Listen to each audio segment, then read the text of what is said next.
Genèse chapitre 1er, nous lisons le 9e verset.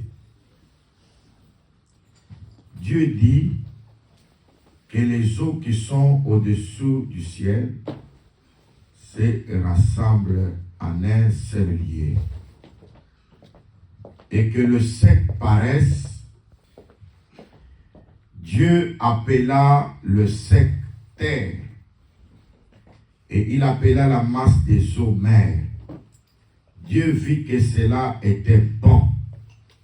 Puis Dieu dit que la terre produise la verdure, de l'herbe portant de la semence, des arbres fruitiers donnant du fruit selon leur espèce, et ayant en eux leur semence sur la terre. Et cela fut ainsi. La terre produisit de la verdure, de l'herbe portant de la semence selon son espèce, et des herbes donnant du fruit ayant en eux leur semence selon leur espèce. Dieu vit que cela était bon. Ainsi, hier soir, hier matin, ce fut le 3e jour. Que le Seigneur soit béni. Amen. Que la paix du Seigneur soit avec tous au nom de Jésus. Amen. Nous sommes en train d'avancer par la grâce de Dieu, parce que nous croyons que Dieu est en train de nous communiquer ses vertus à travers cette pensée que nous sommes en train d'aborder, que nous sommes en train d'exploiter par la grâce de Dieu. La création, comme nous l'avons dit, que Dieu en avait préparé tout, parce que le programme de Dieu est parfait. Nous croyons que le dessein de l'Éternel s'accomplit parfaitement. Donc la chose la plus importante, le dessein de Dieu s'accomplit parfaitement. Donc quand Dieu donne ses desseins, personne ne peut annuler les desseins de Dieu. Et ce que Dieu dit, cela arrive. Dieu, s'il décide que jusqu'à ce qu'il retourne et te trouve, cela arrivera. Amen. Amen.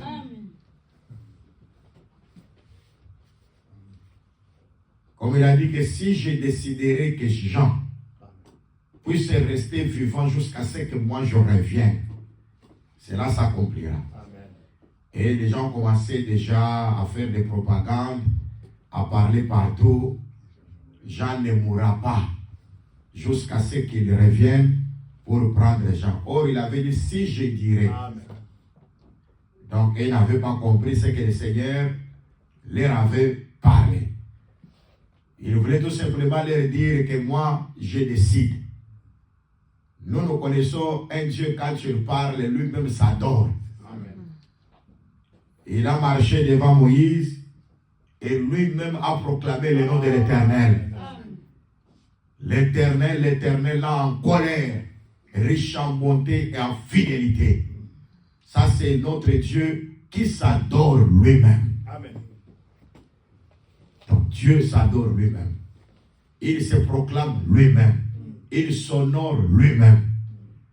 C'est pourquoi nous disons, si quelqu'un a le Saint-Esprit, c'est le Saint-Esprit dans l'homme qui glorifie Dieu. Dans la chair humaine, c'est difficile que l'homme puisse glorifier Dieu. Dans la chair, l'homme ne saura pas louer l'Éternel. C'est pourquoi nous croyons que comme nous nous sommes assemblés, nous sommes l'assemblée des esprits. Amen. Pour louer Dieu dans l'esprit. C'est pourquoi nous sommes dans les lieux de culte. En réalité, nous évitons d'être encore dans la chair. Parce que si nous sommes dans la chair, on va considérer nos propres caractères, on va considérer notre manière de penser, on sera à des fois capricieux. Mais lorsque nous entrons dans l'esprit, nous oublions la nature charnelle, nous entrons dans la dimension spirituelle, c'est là que Dieu est glorifié.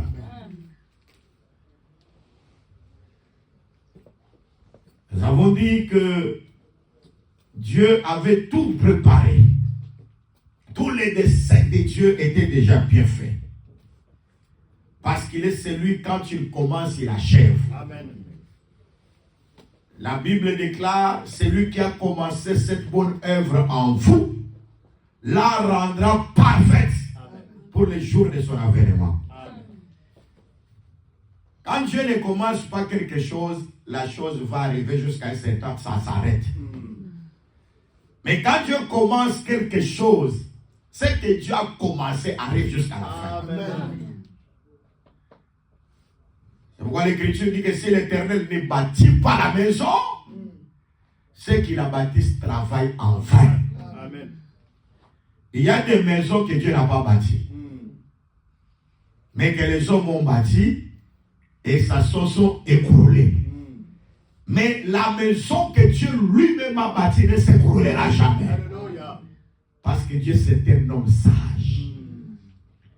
L'homme sage, quand il veut construire la maison, Amen. il doit d'abord creuser. Amen. Et il entre dans la profondeur jusqu'à retrouver le roc. Amen. Parce qu'il y a des gens qui ont creusé mais qui n'ont pas encore trouvé le roc. Et qui ont déjà commencé à mettre la construction. Là, je vous l'ai dit en vérité, beaucoup de choses n'iront pas de l'avant. C'est très important.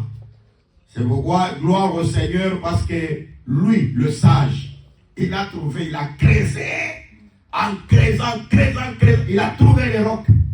Parce que nous croyons qu'il a creusé à travers les écrits des prophètes, jusqu'à retrouver le roc qui est lui-même. Parce que la finalité, c'est le roc. C'est lui qui est le fondement. C'est lui qu'on appelle Jésus-Christ. Si une maison est construite sur Jésus, la maison subsiste toujours. Si la relation est construite sur Jésus, c'est une relation qui existera pour toujours. Amen. Mais si une relation, parce que tu as vu quelqu'un, il est beau, non, celui-ci, il peut entrer dans ma relation, celui-là, elle est belle, elle peut entrer dans ma relation. Mais si Jésus n'est pas le fondement de cette relation, un jour, cette relation-là se brisera. Parce que le fondement de cette relation, ce n'est pas Jésus. Ce sont des envies. Parce que j'ai envié, c'est alors qu'il est entré dans ma relation. Mais nous croyons, on peut hériter de ses parents des richesses, des biens. Mais celui qui trouve une femme intelligente, Amen. ce n'est pas n'importe quelle femme. C'est une femme intelligente. Elle a trouvé un don de la part de l'Éternel. C'est-à-dire, si on parle de la femme intelligente, il y a d'autres qui ne sont pas intelligentes. Or, qui est intelligent? C'est très important. Il y a des gens qui ont dissocié l'intelligence avec la sagesse. Mais nous, quand nous regardons dans les Écritures, Proverbe chapitre 8, c'est la sagesse elle-même qui parle. La sagesse dit, moi la sagesse, je suis l'intelligence. Et j'ai pour demeure le discernement. C'est là que nous croyons par la grâce de Dieu, bien-aimé dans le Seigneur, que la grâce, elle est importante. Lorsque vous avez la sagesse, c'est cette même sagesse-là qui est manifestée comme l'intelligence. C'est là que nous croyons que la sagesse, l'apôtre Paul a dit aux Corinthiens, Dieu a fait pour nous que Jésus-Christ soit pour nous la sagesse. C'est-à-dire la sagesse, c'est un homme. Amen. Appelé le Seigneur Jésus-Christ. Et moi, nous disons que la femme intelligente, c'est une femme qui a la sagesse. En d'autres termes, c'est la femme qui a Jésus. Amen. Amen. Aujourd'hui, quand vous liez des relations sur les personnes à cause des beautés, à cause de vos préférences, à cause des critères que vous donnez dans le monde, ça arrivera un jour, ça va se casser. Mais si vous mettez tout et que vous avez le fondement par rapport à la parole, c'est la parole de Dieu qui fera que toutes choses puissent aller de l'avant pour la gloire du Seigneur. Amen. Je demande à Dieu que toute relation qui sera conçue et il base le fondement qui est le Seigneur Jésus-Christ. Là, toute chose recouvrira à Jésus-Christ de Nazareth, qui est la parole vivante. Et il viendra à notre aide lorsque nous lui mettons que lui soit notre fondement. C'est très important.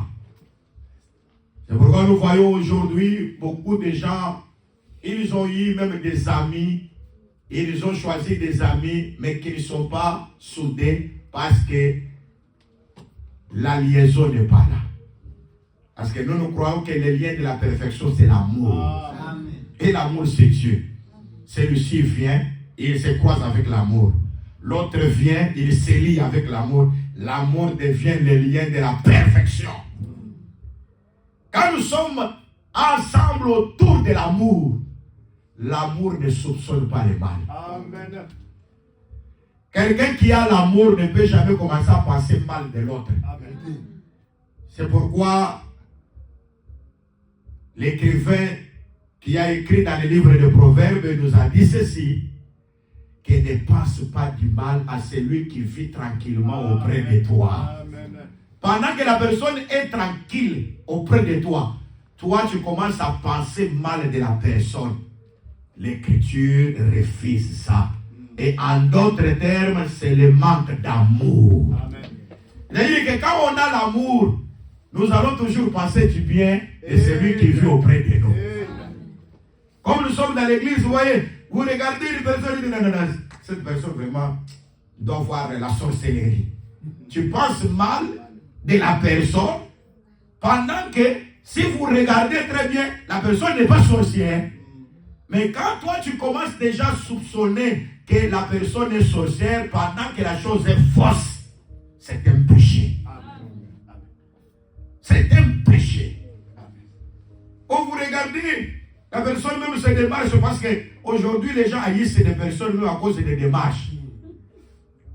C'est mal la manière de la personne de marcher. L'autre dit, commence déjà à inventer des choses pour la personne. C'est pourquoi nous disons que l'amour ne soupçonne pas les mal. C'est très important. Quand il y a l'amour, on ne peut pas avoir les soupçons.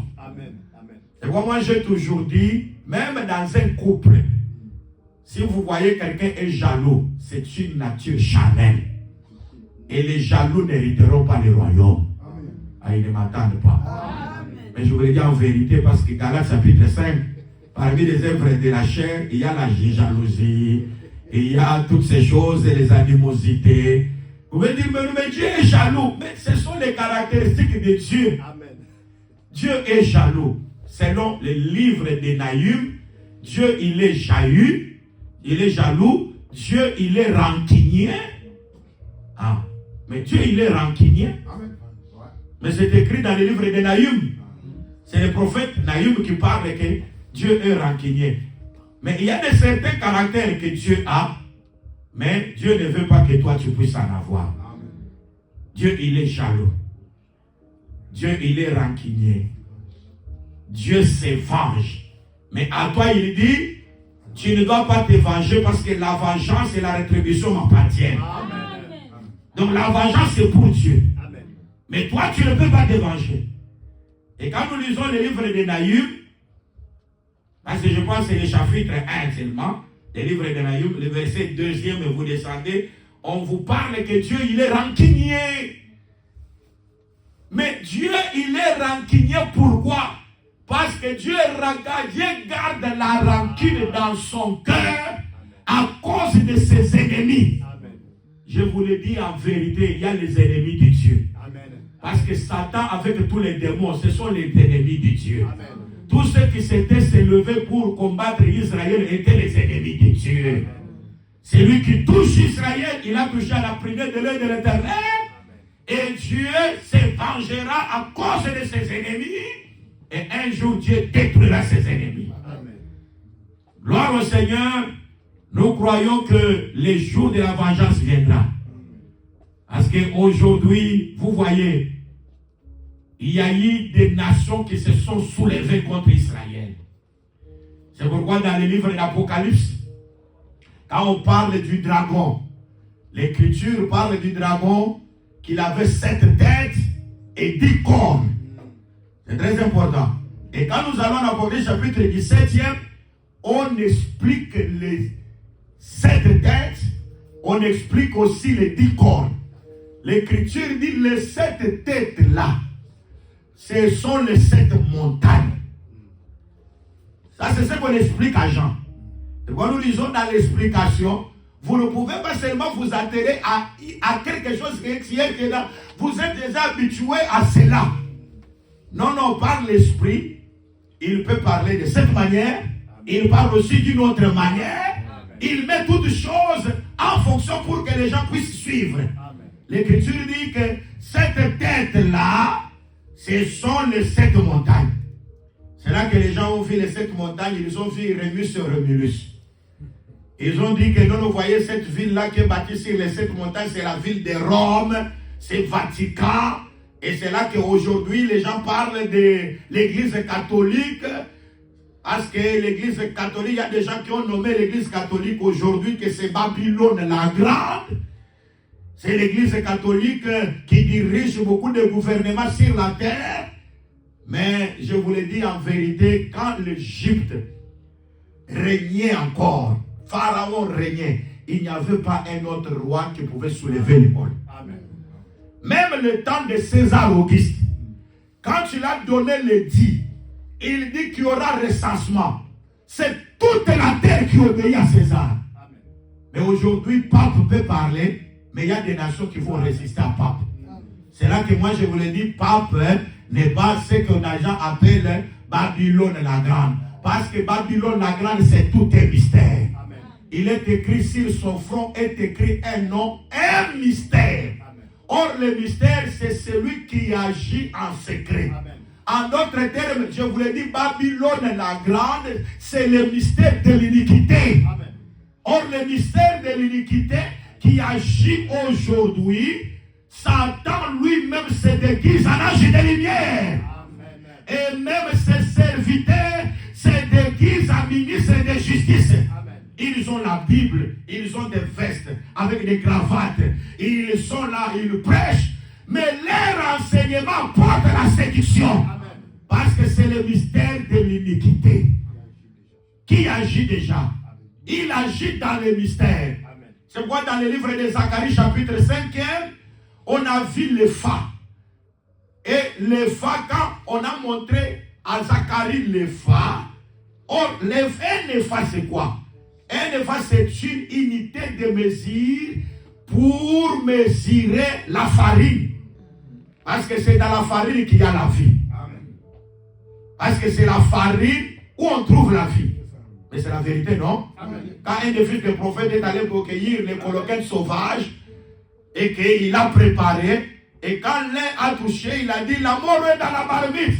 Pour enlever la mort, il fallait que l'homme de Dieu vienne mettre de la farine. Amen. Quand la farine est entrée, la mort a quitté et la vie est entrée. Il y a la véritable farine qui est entrée aujourd'hui. Entre au nom de Jésus. Que la maladie te quitte, que la guérison entre au nom de Jésus. Que la vie de Dieu entre dans ta vie au nom de Jésus. Quand je parle de la farine, je parle de l'évangile. Parce que Dieu a mis en évidence la vie et l'immortalité par l'évangile. C'est l'évangile qui donne la vie. Là où il y a l'évangile, il y a la vie. Amen. Ah, je vous le dis en vérité. Vous êtes ici, l'évangile est avec vous, vous marchez dans la vie. Amen. Et je suis convaincu que même si un sorcier viendra pour te commander, quand tu as l'évangile, tu as la victoire. Ne craignez pas les sorciers, ne craignez pas les magiciens, ne craignez pas les enchanteurs. Il y a quelqu'un qui a reçu un nom au-dessus de tout nom, au-dessus des dominations, au-dessus des autorités, au-dessus des puissances, au-dessus de tout nom qui peut se nommer dans ce siècle, même dans le siècle à venir. Son nom c'est Jésus. Jésus. Jésus. Je proclame Jésus. Et pendant que je cite son nom, les maladies sont en train de quitter au nom de Jésus. Pendant que je cite le nom de Jésus, tout genou doit fléchir. J'aime Jésus. Amen. Quand nous aimons Jésus, Jésus nous accompagne. Amen. Et c'est que j'avais dit, même quand on parle de Jésus, Jésus vient. Amen. Comme on parle de lui, il est au milieu de nous. Il est en train d'agir. Il est en train de nous donner la joie. Il est en train de nous donner le bonheur. Il est en train de nous donner de la vivacité. Jésus-Christ est Seigneur. Nous aimons Jésus. Il est plus que toutes choses. Amen. Et je vous le dis en vérité. Quand je me retrouve devant Jésus, je vois que le monde sans Jésus, c'est néant. Amen. Le monde sans Jésus, c'est rien. Je vous le dis en vérité. Tu peux t'amasser de l'argent, t'amasser beaucoup de trésors sur la terre. Mais si tu n'as pas Jésus, tu es rien. Amen. Si tu n'as pas Jésus, tu es un cadavre. Amen. Tout ce qu'on peut avoir. Oh, j'ai reçu beaucoup de diplômes, des fois docteur. J'ai fait ça. Mais sans Jésus, tu es nul. Amen. Je te le dis en vérité. Jésus-Christ, il est la source de la vie abondante. Jésus-Christ, il est la source de la vie abondante. Je parlais de Jésus. Quand je parle de Jésus, je sens qu'il est tout pour notre vie. Mon père et ma mère peuvent m'abandonner. Mais lui ne m'abandonnera jamais. Il ne me délaissera jamais. Tout le monde peut me laisser, mais Jésus ne me laissera jamais. J'aime Jésus. C'était un ami fidèle. Il a été avec Lazare. Lazare savait discerner la voix de Jésus. Parce que Lazare était l'ami de Jésus. Il a déjà écouté Jésus pendant qu'il était vivant. Et comme il était l'ami de Jésus, il est allé dans la tombe. Mais Jésus ne l'a pas abandonné. Il peut être au loin, mais il parlera toujours de Lazare. Là où Jésus est là, il parle de toi parce que tu es son ami. Il parle de moi. Jésus parle de toi parce que tu es son ami. Notre ami Lazare, il dort. Il dort. Mais comme s'il dort là, on va le réveiller.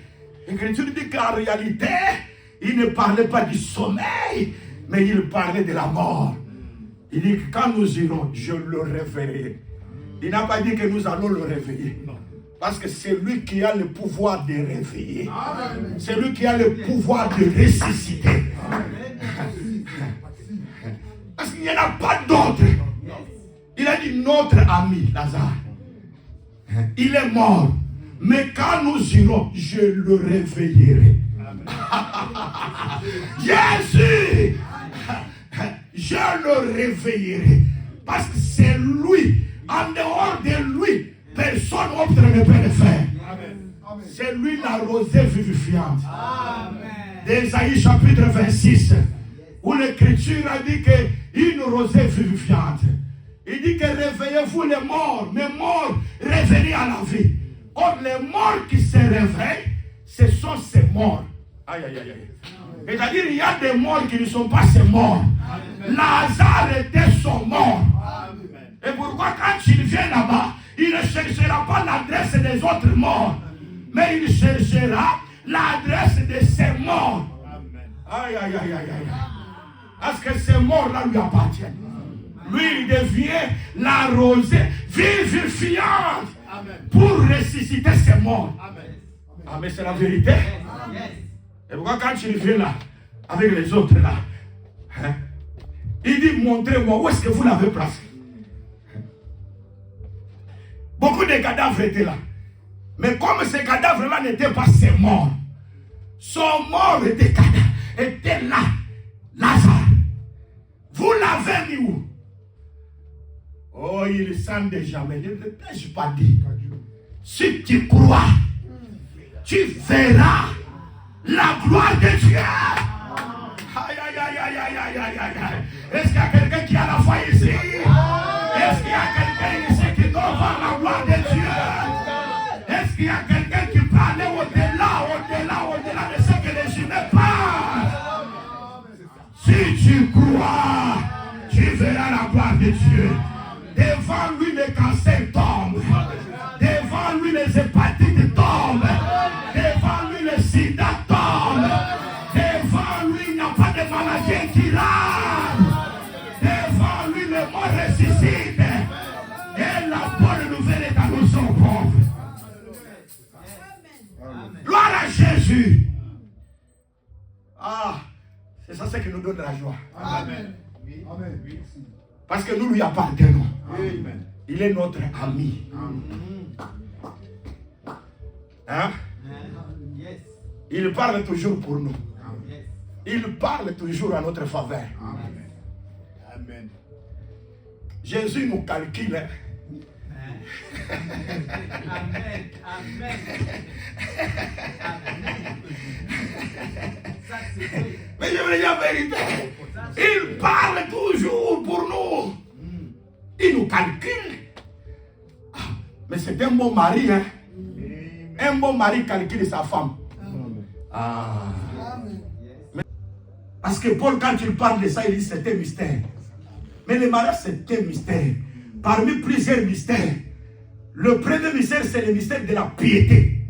Ah, mais c'est la vérité. Le mystère de la piété est grand. C'est lui qui a été manifesté en chair. Qui a été justifié par l'esprit. Vie des anges. Oh. Élevé dans la gloire. Crie dans le monde. Et prêcher aux gens. Ça, c'est un mystère. Connaître que Jésus est Dieu, c'est un mystère. Amen. Et ce n'est pas n'importe quel mystère, c'est le mystère de la piété. Amen. C'est très important. Et quand Paul parle de la résurrection, il dit, je vous dis un mystère. Tous ne mourront pas. Ah oui. Parce qu'il savait que quand Jésus reviendra, il retrouvera des personnes encore vivantes. Tous ne mourront pas. C'est très important, c'est un mystère. L'apôtre Paul aussi a parlé des mystères. Les mystères qu'il a dit, il a dit que c'est le mystère d'Israël. C'est qu'une partie d'Israël est tombée pour que la totalité des païens puisse entrer. Ah oui, c'était tout un mystère. C'est très important. En dehors de ça, il y a aussi le mystère du mariage. C'est très important. C'est par rapport à celui qui a aimé l'Église et qui s'est sacrifié. C'est parce que l'homme s'est sacrifié pour sa femme. Amen. Amen. Vous êtes? Amen. L'homme doit se sacrifier pour sa femme. Amen. Un véritable mari, hein?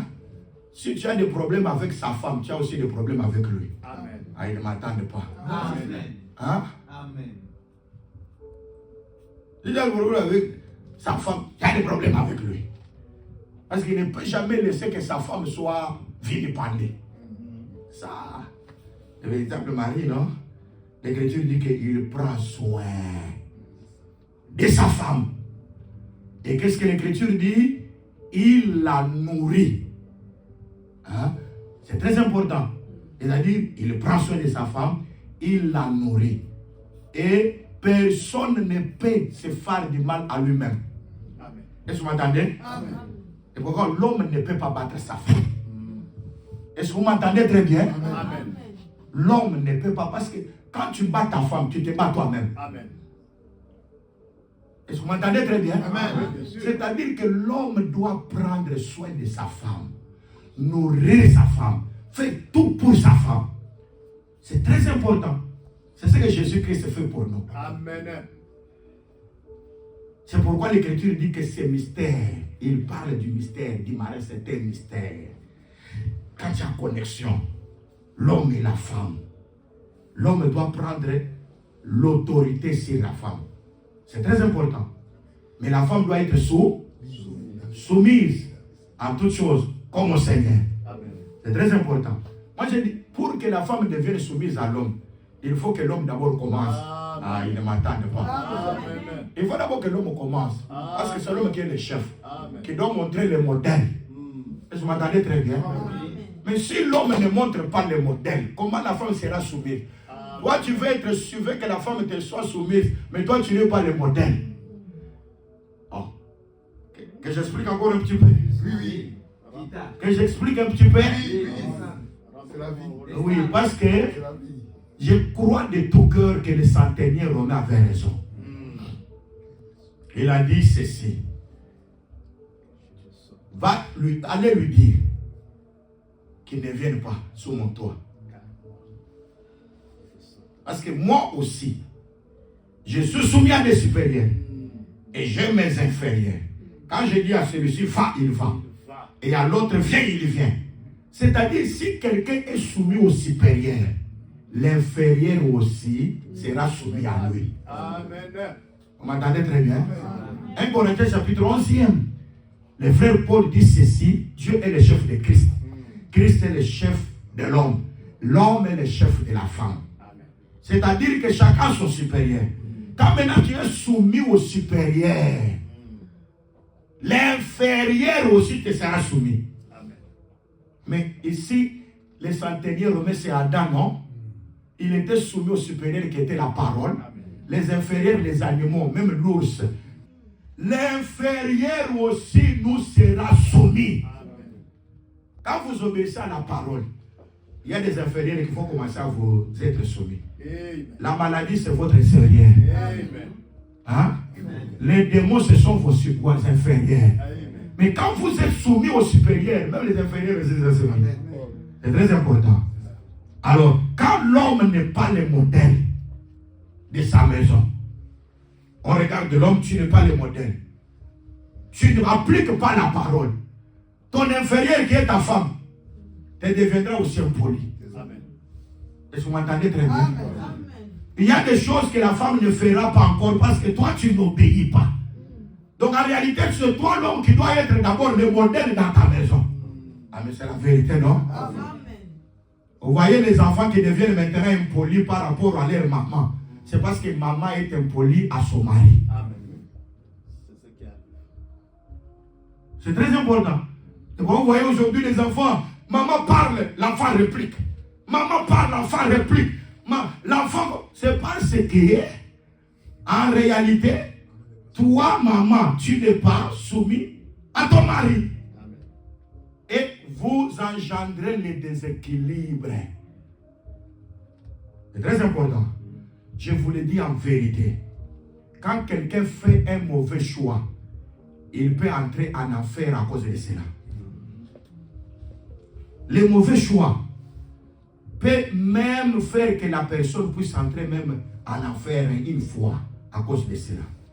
Je vous le dis en vérité parce que l'unique cause qui peut créer le divorce entre l'homme et la femme, c'est l'infidélité de la femme. C'est très important. Mais dans tous les autres causes, les autres choses qui peuvent arriver, les causes là ne sont pas mobiles pour que ça puisse créer un divorce. Prie Dieu. Même si elle veut te tuer, prie Dieu. Parce que si tu veux te séparer de cette femme-là, du vivant de cette femme-là, tu ne peux pas prendre une autre femme. C'est très important. C'est très important. Parce que quelqu'un qui répudie sa femme pour aller prendre une autre, il commet un adultère. Là, c'est tout un adultère bien structuré. Donc, l'adultère qu'on a construit la maison, c'est ça, non? Oh, mais Jésus a dit ça. Avant d'enlever la paille qui est dans l'œil de ton prochain, il faut d'abord enlever quoi? Hein? Poutre. Pour construire la maison, on construit avec la poutre. C'est pour dire, toi, tu as la poutre, mais tu vas enlever la paille. La paille, c'est quoi? La paille, on peut même par le souffle. La paille sort. Mais une poutre, c'est une maison. Toi, tu as le péché maison. Est-ce que vous m'entendez très bien? Est-ce que vous m'écoutez? Amen. Donc, toi, tu as péché maison. Mais tu vas enlever un péché qui peut être un péché d'accident. Ah. Écoutez-moi très bien. Il y a des péchés accidentels. Ça, c'est une paille. Mais il y a des péchés vie. Ça, ça devient une poutre. Ah. Ah. Est-ce que vous êtes? Mais je vous explique les Écritures. Parce que c'est très important. Donc, quand tu ne peux pas aller enlever la paille qui est dans l'œil de ton prochain, pendant que toi tu as une poudre.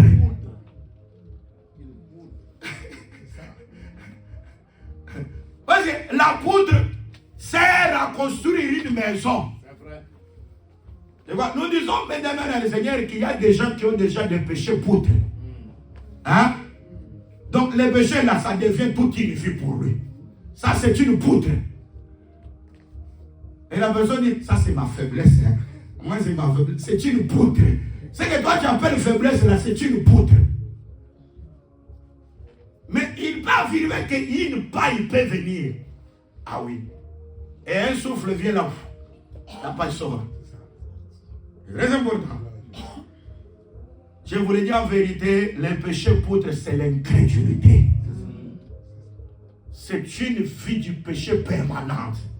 C'est pourquoi quand tu te retrouves dans un péché poudre, il faut prier Dieu. Il faut qu'on prie pour toi. Pour que tu sois réellement délivré de ça. Et après, tu deviendras une bénédiction pour les autres.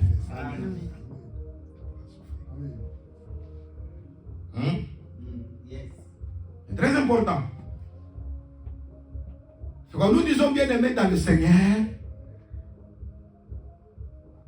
que nous devons nous examiner en toutes choses, voir ce que nous sommes et ce que nous représentons. C'est très important. Et je vous le dis en vérité, à cause de tout ce que je suis en train de voir. Un jour, il regarde le visage de Laban, n'est pas encore bon. Et regarde le fils de Laban commence à avoir de mauvais propos. Jacob comprend que non, ça c'est le temps de mon départ. Là, l'ange du Seigneur va venir dans le sommeil pour parler à Jacob. Tu dois sortir. Et je vous le parle en vérité que l'ange est en train de vous communiquer que vous devez sortir de ce monde. Parce que le visage de Laban n'est pas encore bon. Mais c'est ce que Jésus a répété en Matthieu 24. En Matthieu 24, Jésus a parlé du visage qui n'est pas bon. Et il a parlé aussi des mauvais propos. Le visage qui n'est pas bon, c'est le visage du monde. Là-bas, c'est le monde. Regardez le visage. Jésus a parlé, vous suivrez qu'il y aura des guerres. Hein? Des diverses maladies. Toutes ces choses, c'est le visage de Laban.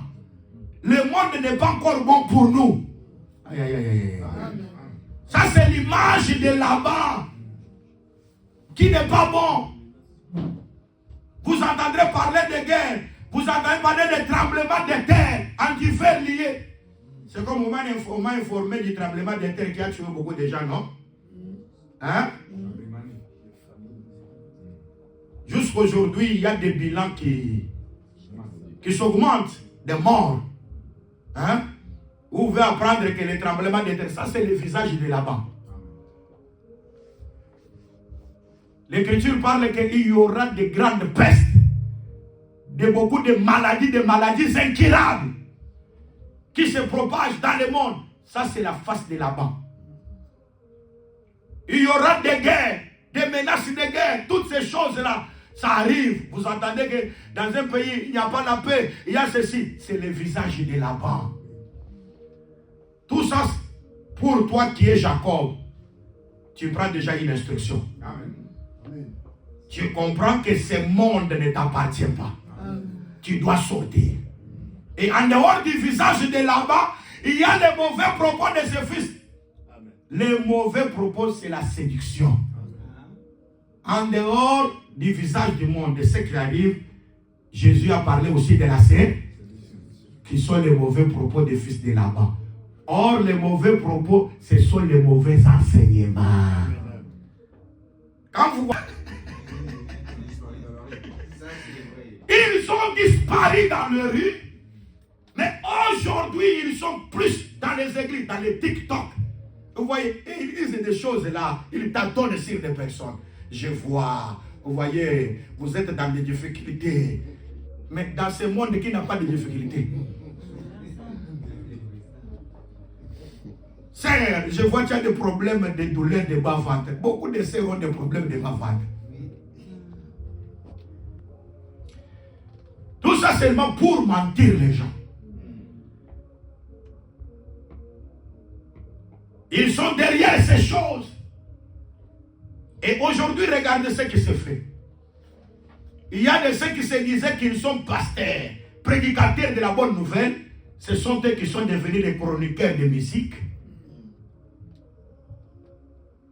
des diseurs de bonne aventure. Mais en regardant toutes ces choses, est-ce que vous n'avez pas l'idée que, encore un peu de temps, nous devons sortir? C'est pourquoi l'autre ne peut jamais habiter au milieu de Sodome. L'autre doit être à la porte de Sodome. Je vous le dis, mes amis, ne soyez pas dans le monde, mais soyez tout prêts pour sortir. Parce que celui qui est à la porte, même quand un visiteur vient, il va l'observer. L'autre était à la porte. Quand les deux anges sont venus, il a perçu que ce sont les anges et ils sont venus pour moi. Je vous le dis en vérité. N'entrez pas dans le système du monde. Que le système du monde ne vous aveugle pas. Amen.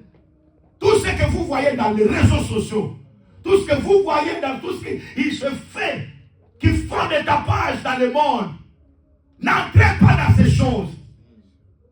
Ayez le discernement. Amen. Jésus est proche. Amen. Amen. Paul a dit aux Corinthiens, je vous ai appris ces choses pour que vous appreniez à vous attacher au Seigneur sans distraction. Amen. Aujourd'hui, le temps de prier est devenu minime. Tu ne pries pas beaucoup, mais tu es plus dans les réseaux sociaux pour avoir des informations. Tu ne pries pas beaucoup. Tu n'as pas beaucoup de temps pour écouter la parole de Dieu. Tu es entré dans la distraction notoire. Je te conseille, bien-aimé, Jésus revient. Jésus revient. C'est pourquoi nous devons nous conformer par rapport à la parole et respecter la parole. C'est très important. Que celui qui volait ne vole pas encore. Que celui qui dérobait ne dérobe pas encore. Que celui qui commettait l'adultère ne commette pas encore l'adultère. Que celui qui se mettait tout le temps en colère, la colère d'un homme n'accomplit pas la justice de Dieu. L'enfant de Dieu, il est écrit que le soleil ne peut pas se coucher sur ta colère. Si tu te mets en colère, que ce soit pour un peu de temps. Et arrange avec la colère, redeviens à Dieu. Et Dieu te fera du bien. C'est très important, bien-aimé. Nous prêchons ces choses parce que nous croyons que sans la sanctification, personne ne verra Dieu. La sanctification, c'est être séparé. C'est la séparation. C'est un renoncement. Moïse, devenu grand, il a refusé d'être appelé fils de la fille de Pharaon. Il n'y a pas de renoncement s'il n'y a pas la croissance. Avoir la croissance, connaître les Écritures, ce n'est pas faire les débats dans l'église. Poser des questions, oh, nous voulons connaître ça. Non, non, avoir la connaissance, avoir la maturité. Et on voit la maturité par les renoncements. Quand on se renonce, on dit que je ne suis pas encore fils de la fille de Pharaon. Là, je suis devenu grand. On ne devient pas grand par accumuler beaucoup de versets. Est-ce que vous m'entendez très bien? On ne devient pas grand parce qu'on fait beaucoup de débats. On montre que je suis dans l'assemblée des saints. Mais pendant qu'on te vérifie, il n'y a rien de Dieu dans ta vie.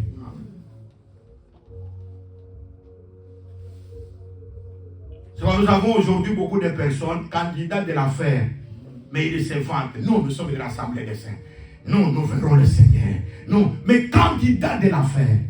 je disais que en dehors du mystère de la piété, il y a aussi le mystère de l'iniquité. Satan se déguise en la dernière. C'est serviteur en serviteur de justice. C'est ça Babylone la grande. Si on dit que Babylone c'est catholique, c'est-à-dire que pape devient un seul antéchrist. Mais or, dans les Écritures, vous avez entendu qu'un antéchrist vient. Mais maintenant, il y en a plusieurs antéchrists. Ils sont beaucoup dans le monde. C'est quoi vous avez trouvé Zacharie quand tu parles, on lui a montré les phares. Mais remarque, les phares, c'est une bonne mesure où il y a la farine. Mais dans les phares que Zacharie a vu, une femme était là, dans cette phare. On dit à Zacharie, cette femme-là que tu as vue là, elle s'appelle l'iniquité. Parce qu'il y a l'iniquité dans tout le pays. Mais remarque ce qui a été fait. Une masse de plomb a couvert les phares pour que cette femme-là d'abord soit ouverte, pour qu'elle agisse en son temps. Amen. C'est très important. Parce qu'on lui a préparé une maison à Shinéar, à Babylone. C'est très important. C'est là que nous disons qu'en réalité, cette femme qui est l'iniquité, c'est l'impie. Jusqu'aujourd'hui, l'impie est caché. Paul dit ceci, que l'impie est caché parce qu'il y a quelque chose qui les retient. La chose qui les retient, c'est pour qu'il apparaisse en son temps. Oh, bien-aimé dans le Seigneur, l'impie, l'antéchrist là, il y a quelque chose qui le retient. C'est la masse de la plombe. Amen. Et notre masse de la plombe, c'est le Saint-Esprit. C'est l'enseignement qui est dans l'église. Parce que si aujourd'hui, un antéchrist entre ici, on va le découvrir facilement. Amen. Et qu'est-ce qu'il va faire qu'on puisse le découvrir? C'est l'enseignement de la parole qui fera que nous puissions le découvrir facilement. Amen. Ah, mais c'est la vérité. La femme de Jéroboam, elle s'est masquée pour aller devant le prophète Achija. C'est très important. Mais comme Achija était un prophète de Dieu, mais à la manière des hommes, Achija, les yeux étaient déjà appesantis. À la manière des hommes, bien aimés, à la manière des structures du monde, nous ne voyons pas. Nous avons les yeux appesantis. On ne regarde pas ce qui se fait dans le monde. Mais si toi tu viens, la femme de Jéroboam, tu es déguisé ici, l'œil s'ouvrira. On découvrira que toi, tu es la femme de Jéroboam. Quand tu vas retourner, il mourra. C'est-à-dire, c'est la révélation que Dieu nous a donnée. Ne fera pas que nous soyons aveugles par rapport au diable. Nous allons découvrir les astuces du diable. Ça c'est très important. Pourquoi? Quand on a brisé le premier sceau, il y a le premier être vivant qui sort. C'est-à-dire la première des choses, c'est d'abord l'être vivant. Or, parmi les 4 êtres vivants, le premier être vivant qui sort, c'est le lion. Ah, il ne m'attend pas. Amen. Et qu'est-ce que l'être vivant dit? Viens. Qui a appelé le cheval de son cavalier? C'est le être vivant. Ah, c'est très important. Or, quand on regarde, on voit le cavalier, c'est lui qui a monté le cheval blanc. On lui a donné une couronne. Il va pour vaincre. Mais nous regardons qui l'a appelé au service. C'est l'être vivant. Je vous le dis en vérité. Qui avait appelé Pharaon pour qu'il puisse dominer sur Israël? C'est Dieu. Genèse chapitre 15. Avant que Israël, si vous demandez à Israël, qui a fait que vous soyez esclaves en Égypte, Israël te dira, nous n'avons jamais été esclaves de personne. Ah mais c'est la vérité, non? Amen. Jésus a dit, si le Fils vous a franchi, vous serez réellement, vous connaîtrez la vérité, et la vérité vous affranchira. Israël, qu'est-ce qu'ils ont dit à Jésus? Nous ne fûmes jamais esclaves de personne. Oh. C'est-à-dire, Israël sait que même si nous entrons En Égypte, nous ne sommes pas esclaves de Pharaon. Mais nous sommes esclaves de Dieu. Parce que c'est Dieu qui a autorisé que nous puissions passer en Égypte. Je vous le dis en vérité, nous ne sommes pas les esclaves de Trump. Amen. Nous ne sommes pas esclaves de maladie. Nous ne sommes pas esclaves de Poutine. Nous ne sommes pas esclaves de Macron. Je vous le dis en vérité, c'est lui qui a fait que toi tu sois dans le monde, c'est Dieu.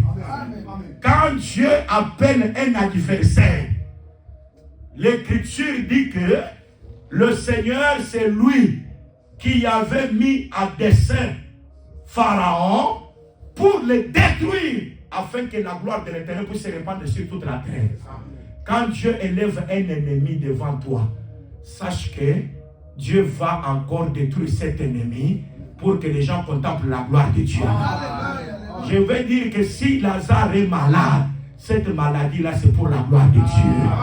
Je veux dire que ce problème qui t'a atteint là, ce n'est pas pour ta destruction, mais c'est pour que la gloire de Dieu soit manifestée à travers ce problème-là. Je veux dire que toute circonstance qui arrive dans ta vie, c'est pour que Dieu soit élevé dans cette circonstance-là. Dieu ne permettra jamais que la puissance des ténèbres puisse dompter sur ta vie. Oui, je vous le dis en vérité. Ils peuvent vous attaquer. Ils peuvent vous combattre.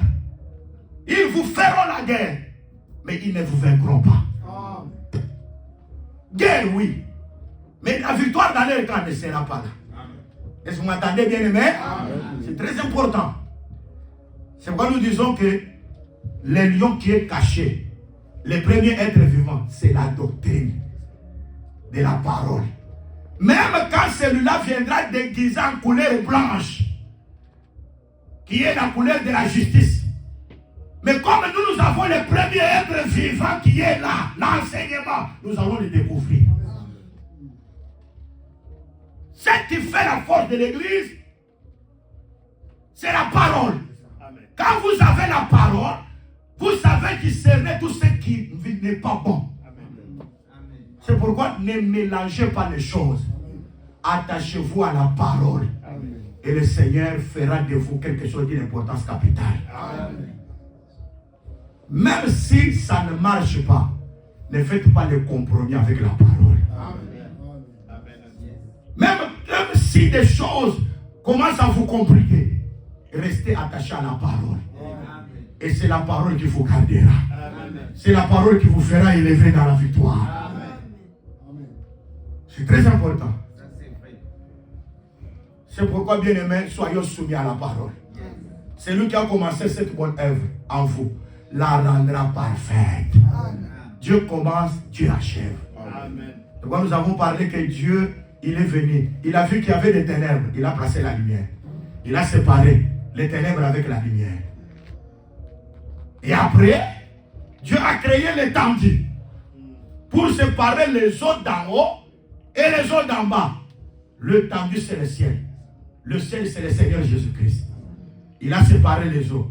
C'est pourquoi nous disons aujourd'hui, nous sommes les eaux entremêlées.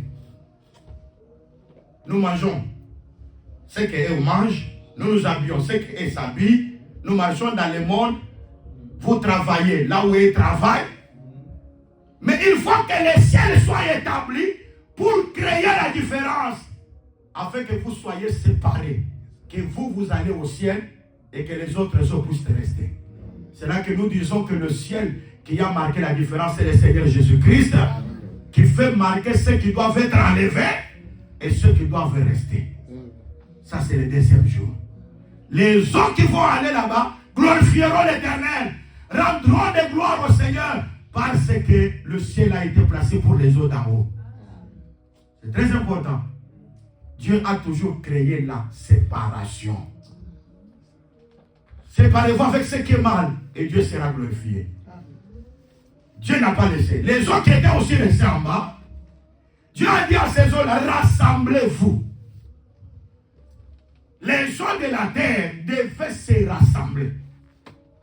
La gloire au Seigneur. Devaient se rassembler.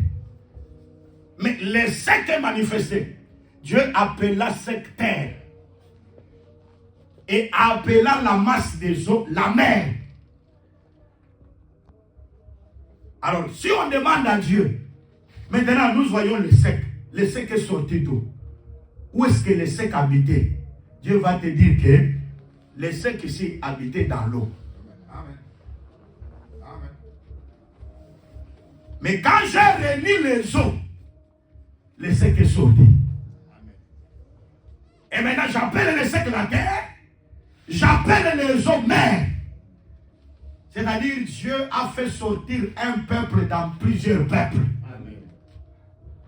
C'est très important. En d'autres termes, ça parlait aussi de quelqu'un qui est sorti de quelque part. Adam. Parce qu'en réalité, Adam, il y avait la terre. Mais il y avait aussi les poussières de la terre. Ce ne sont pas toutes les poussières de la terre qui ont fabriqué Adam. Dieu a pris seulement un tiers. Un tiers. Selon Isaïe 40. Dieu a pris, ce ne sont pas toutes, mais un tiers seulement. Dieu a pris un tiers de la poussière, il l'a formé dans ses mains. Et cet homme-là a été appelé Adam. En réalité, si vous demandez à Dieu, Adam est sorti d'où? Dieu te dira que je l'ai tiré de la poussière de la terre. Pour les séparer maintenant, qu'est-ce que Dieu va faire? Il va souffler dans les narines. Ah oui, gloire au Seigneur, Adam devient une âme vivante. Et comme il est déjà âme vivante, Dieu avait déjà préparé un jardin d'Éden. Pour qu'il puisse quitter la terre où il a été tiré et qu'il entre dans l'Éden de Dieu. Vous voyez comment Dieu fait les choses? Mais quand Adam commettra le péché, Dieu va les chasser de l'Éden pour les renvoyer là où il avait été tiré. Ah, c'est-à-dire qu'il faut qu'il y ait une séparation. C'est très important.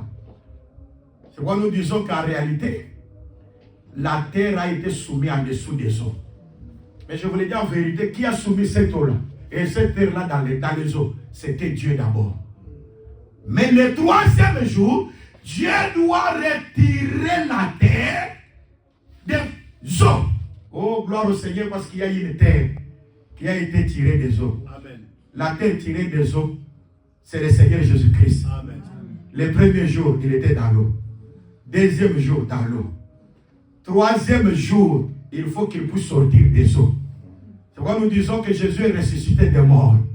Je vous le dis en vérité, les eaux là-bas, c'est le séjour des morts. Qui m'a parlé que les eaux étaient le séjour des morts? Mais c'est Jonas. Amen. Quand Jonas était dans l'eau, il dit que le séjour des morts m'avait environné. J'étais entré dans la mort. C'est-à-dire que pour Jonas, les eaux, c'est le séjour des morts. Il ne m'attendait pas. Pour Jonas, les eaux là-bas, c'est le séjour des morts. C'est là où la mort règne. Mais remarquez que Jonas, dans le ventre du poisson, il a prié. Pendant qu'il disait que le séjour des morts m'environne, la mort m'a atteint. Mais j'ai l'espérance qu'un jour, je verrai le temple de Dieu. Ah, c'est-à-dire le temple de Dieu n'est pas là-bas dans les eaux. Mais le temple de Dieu, c'est en dehors des eaux. C'est très important. Quand vous êtes encore dans les seins de la terre, quand vous êtes encore dans les eaux, là-bas c'est le séjour des morts. Il n'y a pas le temple. Mais quand vous quittez les eaux, vous allez voir le temple.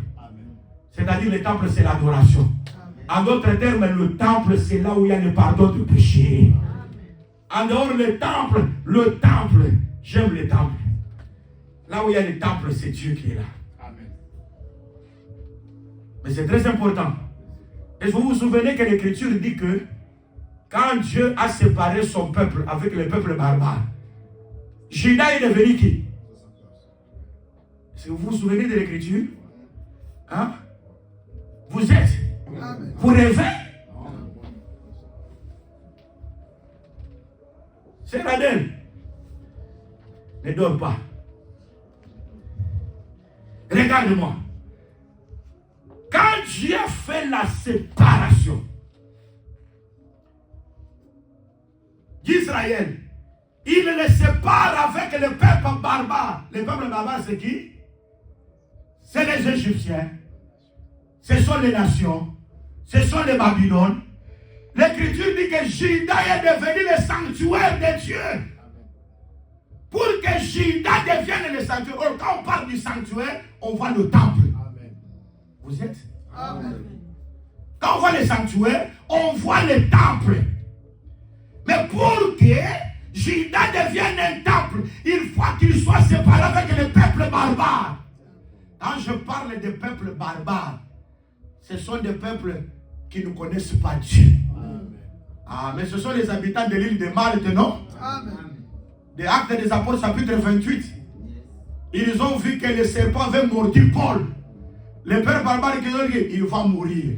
Ils attendaient que Paul puisse mourir. Ils ont attendu, Paul ne mourait pas. Ils ont changé le langage. Ils ont dit que les dieux sont venus en chair.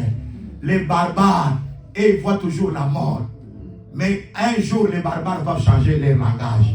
Je demande à Dieu que les barbares changent le langage. Ceux qui t'avaient condamné par leur langage, qu'ils changent le langage. Qu'ils voient que Dieu est manifesté dans ta vie. Ils croient que les barbares vont changer le langage. Amen. Ils croient que Jésus-Christ va les confondre. Amen. Parce qu'il fut peur qui a mordu Paul. Pour eux, il fut peur quand la vipère était morte. Non. Tu ne peux pas encore subsister. Il a dit, mais cet homme, c'est un injuste. Il vient d'échapper aux eaux. Encore la vipère va encore le mordre. Ils vont entendre qu'il puisse. Parce que je vous l'ai dit en vérité, le malheur atteint souvent les justes. Amen. Je vous dis que le malheur atteint souvent les justes. Amen. Oh, je suis juste, le malheur viendra toujours. Amen. Mais quel que soit que le malheur atteint souvent les justes, mais le Seigneur les délivre toujours. Je demande que la délivrance du Seigneur soit ton partage au nom de Jésus. Après le malheur, la délivrance est là. Le cheval est équipé pour le jour de la bataille. Mais la délivrance appartient à l'Éternel. Je voudrais seulement dire ceci, que les barbares, ce sont des peuples qui ne connaissent pas Dieu. Les peuples des nations. Quand Dieu sépare Israël des barbares, Juda devient un sanctuaire, devient un temple. En d'autres termes, si on veut voir les temples, on va dans Juda. C'est très important.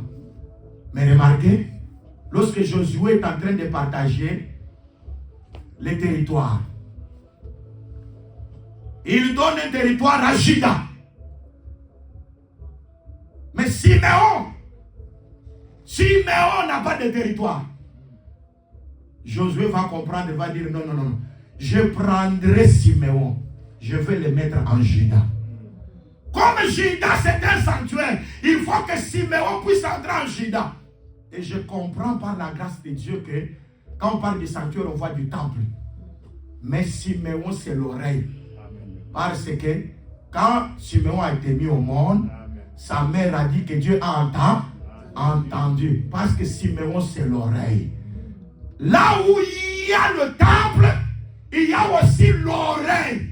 Ah, mais c'est la prière de Salomon. Amen. Il a dit, même si ton peuple sera loin, à cause de ce temple, quand ils prieront, que tu puisses écouter. Amen. Parce que l'oreille de Dieu est dans le temple. S'il y a le temple, il y a l'oreille. S'il y a Juda, il y a Siméon. Bien-aimés dans le Seigneur, nous croyons, en dehors des eaux, il y a le temple. Est-ce que vous comprenez, bien-aimés? Nous étions dans les eaux, dans le monde. Mais gloire au Seigneur, le Seigneur nous a fait sortir des eaux pour que nous devions une terre sortie. Mais avant que je parle de nous, je parle du Seigneur Jésus-Christ. Parce qu'il est venu et Dieu l'a séparé des eaux. Les eaux, c'était le séjour des morts. Jésus devait sortir du tombeau pour qu'aujourd'hui il devienne le véritable temple de Dieu, où il y a l'entendement de Dieu, où Dieu exauce les prières. Je vous le dis en vérité, la séparation avec les eaux, c'est Dieu qui l'a créé. Et vous voyez Israël, quand Israël, avant de traverser la mer Rouge, le même Dieu qui avait rassemblé les eaux, il a fait que Moïse puisse battre les bâtons sur les eaux. Dieu a fait souffler un vent d'Orient. Et le vent d'Orient a divisé les eaux. Et le sec est resté. Israël est entré dans le sec, il est sorti. Mais quand les ennemis d'Israël entrent dans le sec, les secs ne sont pas pour eux. Amen. Ils vont mourir, ils seront engloutis dans les eaux. C'est pourquoi nous disons que la terre qui est restée dans les eaux, ce sont les armures de l'Égyptien qui sont demeurés là-bas. Mais nous, les enfants de Dieu, Dieu nous a fait sortir des eaux. C'est une séparation que Dieu fait. Et moi, j'ai toujours dit, Dieu a rassemblé les eaux. La terre est sortie. Mais est-ce que dans les eaux, là, il n'y avait pas encore la terre? Or, la terre qui est restée dans les eaux, ce sont les armures de Pharaon. C'est Pharaon. Il y a des films qui parlent que Pharaon était venu, il est encore rentré sur son trône. Mais nous croyons que dans les eaux, il y a tout un serpent qui a mordu le cheval, afin que le cheval et son cavalier puissent aller à la renverse. Je crois que Pharaon était mort dans les eaux. Amen. Ses armures étaient aussi détruites dans les eaux. Ils sont restés dans les eaux. Quand tu fais naufrage par rapport à la foi, Paul parle que de ce nombre hyménée, il y a les âmes. Je les ai livrés à Satan parce qu'ils ont fait quoi? Ils ont fait naufrage à la foi. Faire naufrage, c'est-à-dire entrer dans les eaux. C'est-à-dire quand vous entrez dans les eaux, vous allez trouver Pharaon. Vous devenez une terre dans les eaux. Mais pendant que vous devenez une terre dans les eaux, il y a un peuple que Dieu a tiré des eaux. Et ce peuple tiré des eaux, il voit le temple. Ils entrent dans l'adoration. Je vais dire tout simplement ceci. Quand Dieu vous sépare avec le peuple barbare, vous devenez un temple. Vous devenez une adoration pour le Seigneur. Tous les jours de votre vie, vous allez commencer à entendre Dieu et à recevoir la grâce du Seigneur. Un peuple séparé des nations ne vivra pas les coutumes des nations. Amen. Un peuple séparé des nations, il ne suivra pas les lois des nations. Amen. Vous serez un peuple séparé des traditions, séparé des organisations humaines. Amen. Il y a des choses qui ne peuvent jamais encore vous intéresser parce que Dieu vous a séparés pour que vous deveniez son sanctuaire, que vous deveniez son habitation en esprit. Il habite en nous parce qu'il nous a séparés avec le système du monde. Amen. Confiez-vous en Dieu et Dieu vous fera du bien. Amen. Pour aujourd'hui, que Dieu bénisse sa parole.